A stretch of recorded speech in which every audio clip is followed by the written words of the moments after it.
Good morning, friends. I extend my warm greetings to all of you.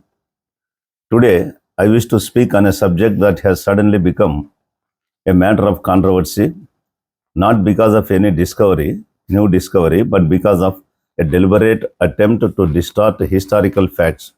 The question now being raised is, who drafted Indian Constitution? Was it B.N. Rao or was it Ambedkar?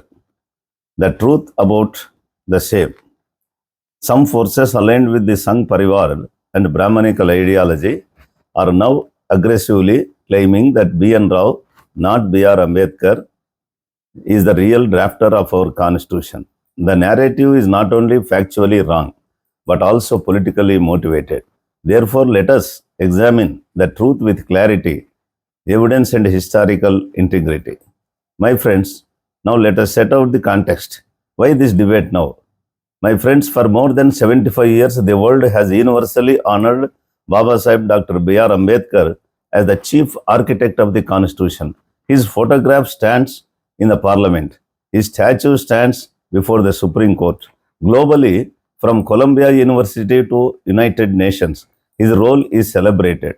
Yet today, certain ideological groups, unable to digest the global recognition given to Baba Sahib Ambedkar, are attempting to rewrite the history by distorting it. Their objective is clear: to diminish Ambedkar, the greatest modern intellectual India has ever produced, and has ever produced, and to erase the contribution of a leader who fought the caste oppression and challenged Brahmanical hierarchy, and to impose an upper caste authorship narrative on the constitution. This is not a debate, and this is not a debate about history. This is an assault on the history. Who was B.N. Rao? What was his actual role? Let us be very clear, my friends. B.N. Rao was a highly educated and competent civil servant. He served in the Indian civil service under British government as a judge of Calcutta High Court and on various British constitutional committees, many of which helped the colonial administration. It is a matter of record that he did not participate in the freedom movement. He was not a part of the national struggle. In 1946, the British-led interim government appointed him as a constitutional advisor. His role was technical and limited. He was expected to study foreign constitutions, prepare comparative notes, and prepare a preliminary legal draft. He completed this assignment by February 1947. His job ended there. He was not a member of the Constituent Assembly, any of its committees, the drafting committee, or the debates that shaped our Constitution. He did not defend a single article. He did not participate in a single vote. He did not resolve a single political conflict. His contribution, no doubt, was important, but it was purely advisory in nature, a starting point, nothing more. Then formation of drafting committee and Ambedkar's leadership. On 29th August 1947, the Constituent Assembly appointed the drafting committee. Out of the renowned constitutional experts in India, the Assembly unanimously chose Dr. B.R. Ambedkar as chairman.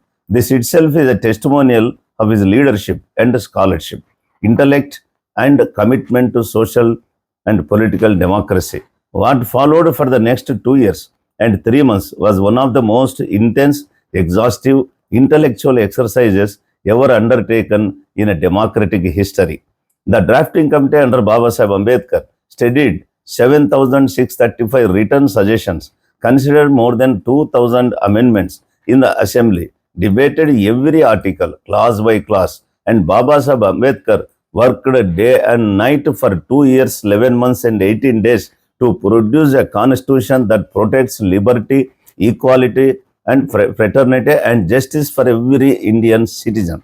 Ambedkar not only drafted but also piloted the draft through the assembly, responded to every criticism, every question, every constitutional doubt. To say someone who wrote preliminary sketch is the author and the man who wrote, refined, defended, and finalized the constitution is not the author is an insult to common sense, an insult to scholarship and wisdom, and above all, an insult to the history. So, the testimony of Alladi Krishnaswamy Iyer, let us remind, the truth is even more clearly expressed by Alladi Krishnaswamy Iyer, one of the 7 members of the drafting committee and one of the India's greatest jurists.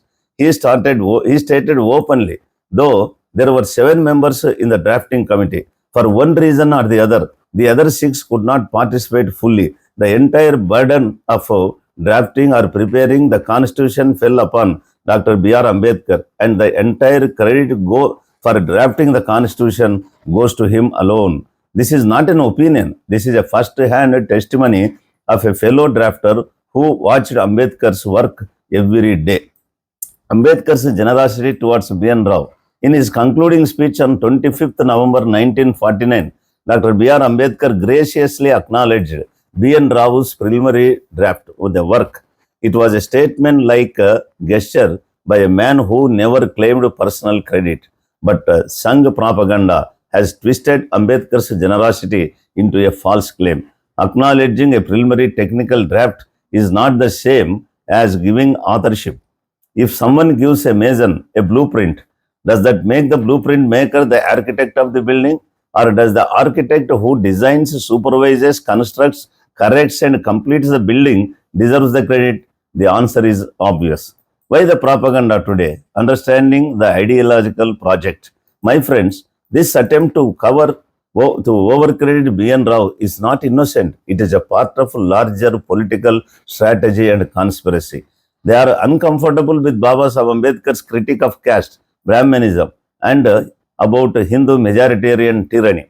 They resent his global recognition as a democratic icon. So the way they deal with Ambedkar is not only by confronting his ideas, but by diluting his contribution and rewriting his place in the history. That is the dangerous trend.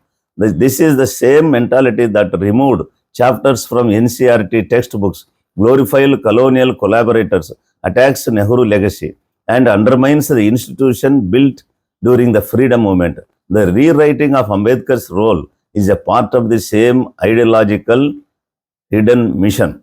The real undeniable truth is, let us state the truth in very clear terms, unambiguous words. B.N. Rao prepared a preliminary note.